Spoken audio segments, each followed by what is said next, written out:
This is your main man that will come in from live in the living color, baby. Whoa, my God. The game store itself here in the environs. You understand what I'm talking about? If you will. We got the dice sack of Cthulhu himself right here. I got my whole game. We got 7 players. Real quick, this is the game. This is what we're talking about. We're talking about Within the Ring of Fire. Get your copies, drive-through-rpg.com. You got to buy them. Buy 8 for your mama. Your mama will love you and kiss you and say that's the best damn present I ever had, baby. So your mama done a lot for you. Within the Ring of Fire for your mama. So check this out. You're going to have a game here where we're about to run here for some hours.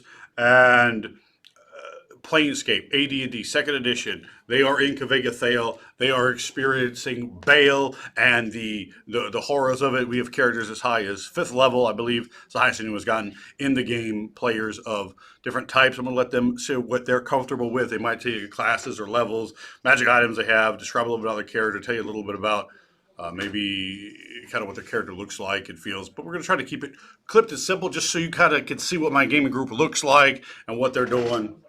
In public, if you will. Nicky, baby, why don't you tell these people what's going on? That's right. Nick is a very, very large man, so that's why he's taller. Obviously, most assuredly. We got to give a shout out to Elias Saviton out in Sweden. I know I haven't talked to you in about a year, but I remember you. And Matt Pritchard, I'll be seeing you in Austin. That's right, Matt Pritchard, baby. Matt Pritchard, baby. In. You know I love you, baby. Back in Austin in less than a month's time. But we're playing Balthazar Silver Sun, the man of the Silver Sun estate, the son of Meatloaf himself, as is right and proper. Margrave Silver Sun. That's right, Margrave, Meatloaf Silver Sun. Human man, about 6'3", 220 pounds. A man who is steeped in etiquette, steeped in lore, steeped in esotericism and occultism of various sorts throughout the Forgotten Realms, throughout Aberthalril. But who has, for a long time in this, several sessions in this campaign, been put on the back foot. That back foot is going on the front foot this session for sure. None of the other players know that, but it will be manifested soon enough. But a man of means, a man who has been sheltered, but a man with a very high intellect and a very high opinion of himself, and the lack of charisma to know the wherewithal. He is one who is utterly driven to right, in his mind, a great wrong done by perhaps someone who will be hinted at, perhaps not, a kin slayer, a younger sister, or an older sister, I should say, who has, well, had a great many affronts to me and to mine. But we are in this new world, a new strange world called Kvegathale, a name that my character's only recently come to be aware of and intends to exploit to the fullest extent of the law. We're doing a little something on the sly here with regards to the mechanics, a man who has manifested his spite, which has been well cultivated in his heart and in his mind, and perhaps you will hear me lose my voice, as I've done several times before, screaming at the top of my lungs in utter rage and anger. We will see, but that's all you need to know for now. A man of silver. You got next. His character is a human warrior, if you will. Next up is Laurier, who actually is very tall and is a tree folk. As you can see, he is in fact a tree folk. I'll get on knees for this. Hey, he's still taller, man.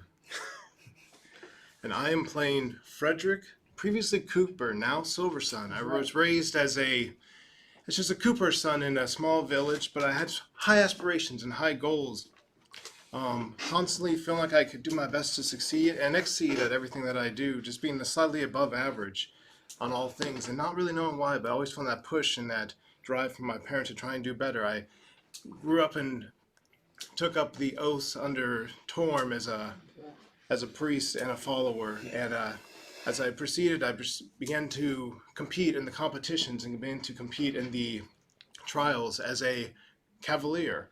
Once I reached the age of 18 and began going to school, my aspirations and my goals and dreams became greater and greater, only to reach that point of not only just being a Cooper son, but being married in to the Silver Sun household under the Margrave himself.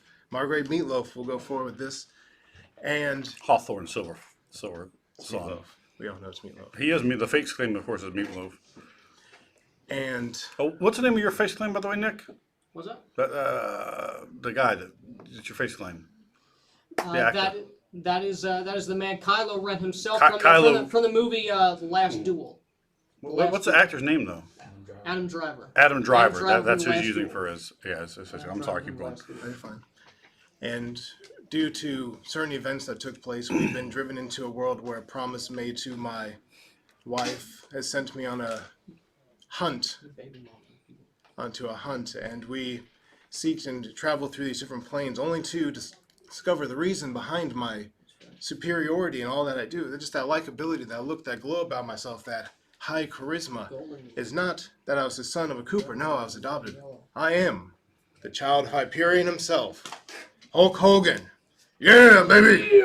That is, of course, Hyperion with the face claim of Hulk Hogan. He is 24 feet, 24 inches in height. No, it will not be 26 feet. Hell no. 24 feet, 24 inches. Well, you know something, brother. When I get you, stinky bull god. So, yeah, absolutely. This man is Asimar of the line of the Titan, Hyperion of the heavens itself.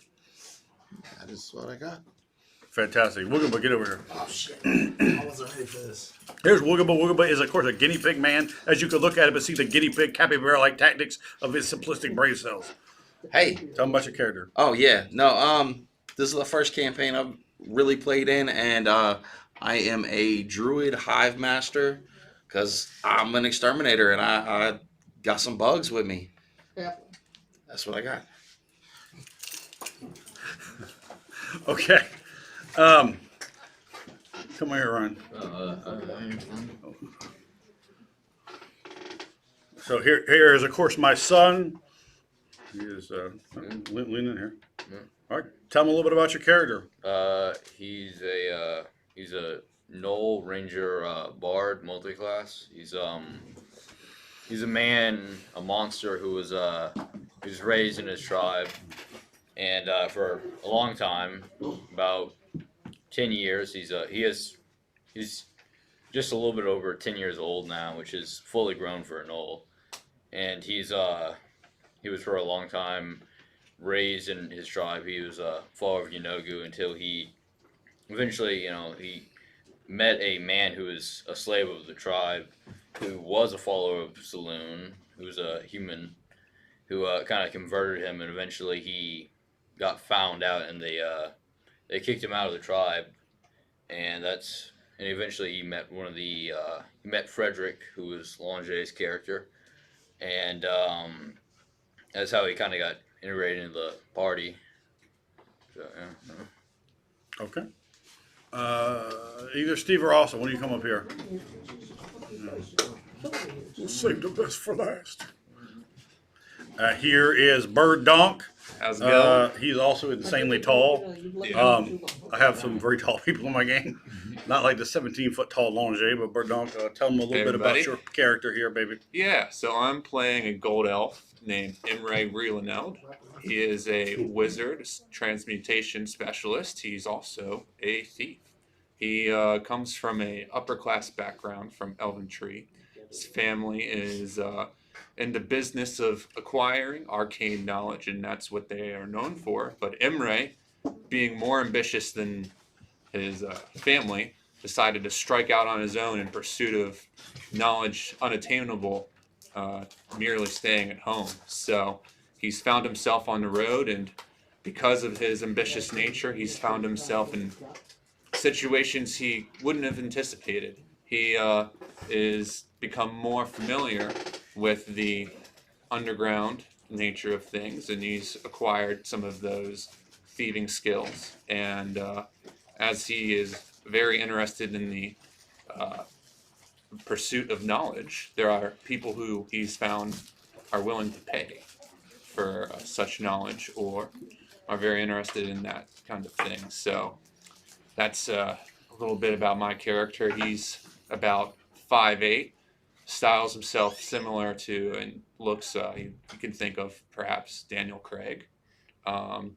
Very illustrious skin. He has a sword stick, which is pretty neat, and a folding short bow, which has been pretty handy, and has found himself out of many a tough situation so far. We'll see how much longer he can stick it out here. Your character came very close to getting dropped in the Gorgon pit. That's right. You barely talked your way to that one. Well done. That's All right, Steve. Let's get the moon himself up here with his grandeur and splendor, as my son is, of course, worshiping him in character. A couple of y'all may have seen him before, a familiar face to the RPG Nation. Tell me about your character, baby. So I'm playing a Horn Bookbinder. Man's about 7'3", 471 pounds, of a follower of Ogma, but a wrestler of men, bears, women, You do like to mountains, wrestle. bar stools, small children.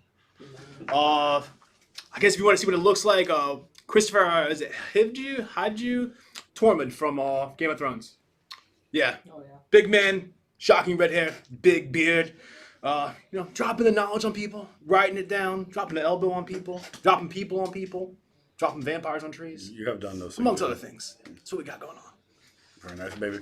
Come on up here. And you all, for a long time, a man who has been in the Barbarian Horde now for 3 decades. I know this man 30 years. You've seen him on my channel before. If you are a real fan, a long-time fan, you'll recognize this man right here. We all long fans. Come on up here.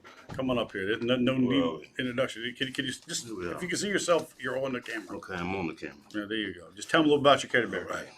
Just lean in. There you go. There we go. There you go. All right. Now they can see you. All right, so I am that man, Lucas. I am the Sylvan elf who has lost his place, found himself amongst the Silver Sun home, and has been the sword, he's been the hand, and he is the strongest elf you have ever met or ever will meet. Goddamn right. He is also a killer of men who has slitting many throats, left many to their rest in their sleeps permanently, and will continue to do so more in the name of Silver Sun. But that is not only his claim to fame, but he has this convenient. He's like an nice insane level, like professional little artist, by the way. spell book. Show him a little bit. Give him a little that he taste of has what you got there. crafted and has put together over the years and the decades in which he has been an elf in the service of this house. A very dangerous man, if you will. And Very dangerous. well, it's only getting better as the story unfolds. His character face is Arondir, I believe his name is, from the newer show of The Lord of the Rings. You can look him up. But for what it is worth, Hey, get that real close so they can see. There you go. There you go. There you go. There, they can see it Yeah. right there's fine. yeah, that bad man right there. There you go. That is me. And Imagine that we have guy much left on a to whole do. lot of steroids. Yes, a His lot of strength steroids. scores are really, really high. Enjoy, folks. It's been fun. All right, so that's a look at my gaming group within the Ring of Fire, within the rings of Planescape, baby. You never know, AD&D, just what you want to do. Bonding elbow to the nugulus. We about to get going with the game right now, so I'm going to have to step out, tap out, and slap out on you jabronis later. Your main man out of this piece. Just want to give you a look at what my group looks like and what we about to do, and that's play Some Within the Ring. Yeah, fire.